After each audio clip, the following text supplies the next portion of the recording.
Hey everyone, welcome back to Dev Parkour. In this video, I want to talk about OpenID Connect. I mentioned this yesterday in my discussion of OAuth 2 because OpenID Connect is really a layer on top of OAuth 2. I mentioned that OAuth, while standardizing the flow of information back and forth between service provider and identity provider, um, it didn't standardize some of the other aspects.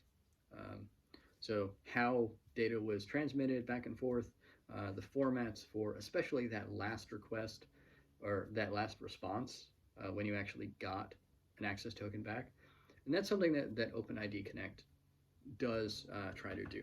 So again, you can read a bunch about OpenID Connect and the gory details of how it works and how your application can use it in some of the links down in the description box below.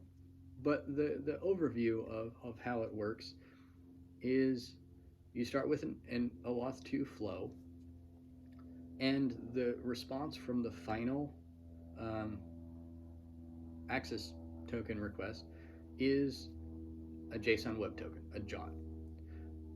So in addition to just getting that access token back, the first thing you should do is validate the JOT right off the bat. Make sure that the JOT was actually created by the system that it was supposed to be created by, and that the user is actually someone that you expected it to be. Um, Again, all this happened on the back channel, so it should be, but when it comes to security and especially user identity, you can't be too safe. You should definitely validate everything that you can. With that JSON web token, now you have access to username, probably user ID, and possibly several other claims. I think that the JOT technology uses the term claim the way some other technologies do. But yeah, that's basically what it is. So start with your OAuth 2 flow, and then handle a JOT at the tail end. I believe OpenID Connect also provides some standardization around web endpoints, so you can get additional information about the user. I don't remember exactly. It's been a while since I really used OpenID Connect, because the way I see it, OpenID Connect hasn't gotten the level of traction that, well, realistically, probably it really should. OAuth 2 is very widely used. OpenID Connect, less so. There are definitely some organizations that are really pushing OpenID Connect. So if you've logged into Stack Overflow, they are heavy proponents of OpenID Connect.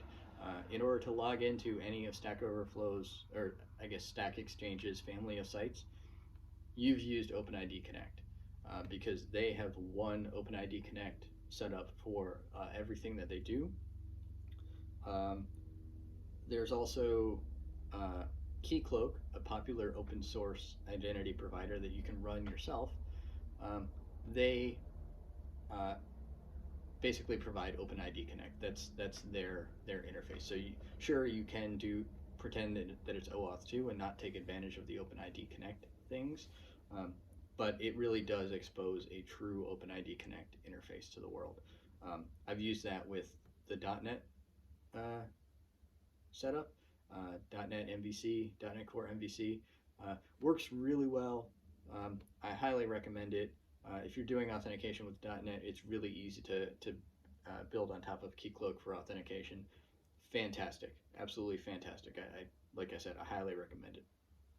So this is actually a fairly short video because there's really not much to talking about OpenID Connect. If you want the nitty-gritty details, go ahead and check out the reading material I've linked below.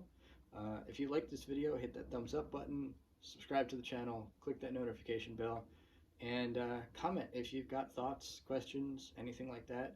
More than happy to answer them and communicate back with you.